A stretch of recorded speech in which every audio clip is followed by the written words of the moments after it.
झरिका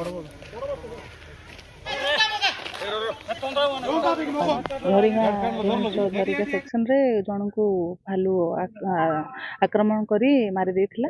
तापरे आज आमर रेस्क्यू ऑपरेशन स्टार्ट कराइला। आमर नवरंगपुर डिवीजन रो समस्त रेंज रो आमर स्टाफ आसी सहयोग करथिले।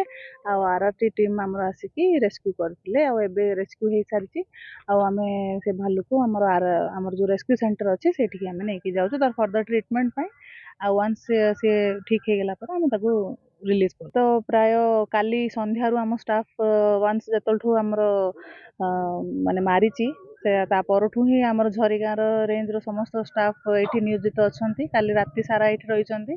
सकाळ 7टा रु आमे प्रोसेसिंग स्टार्ट कर देथिलु। बाकी समस्त डिवीजन रो अन्य रेंज रु समस्त स्टाफ मान को डेप्यूट करिया पे।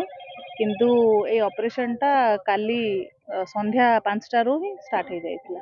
आमे तो साइटिंग करिनु किंतु गाँ लोक मानकर कहिबा अनुसार दीटा छुआ भालू अछंती। तो सेटा जेहेतु एबे आमे मा को धरि माने रेस्क्यू करा हेची। धीरे धीरे काली परदिन आडे आसिकी पुणी अगेन सर्वे करा जिवो। आउ जदी हमको मिलिले ताने आमे सेटा को भी रेस्क्यू करिकी मा पाखरे ही रिलीज कर दे। हमको आमे भी बहुत प्रॉब्लम फेस करछु। हमरो फॉरेस्ट डिपार्टमेंट रे स्टाफ बहुत कम।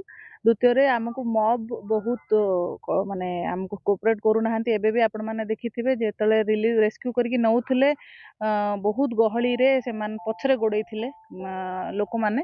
तो आमे रेस्क्यू करिवारे फोकस करिवु ना लोक कंट्रोल करिवारे फोकस करिवु। पुलिस डिपार्टमेंट हमको बहुत सहयोग करूची। किंतु लोक माने निजे टिके माने अवेयर हबार अछि जे आमे ए सिचुएशन रे फॉरेस्ट डिपार्टमेंट एवं पुलिस डिपार्टमेंट को टिके कोऑपरेट करिया पे।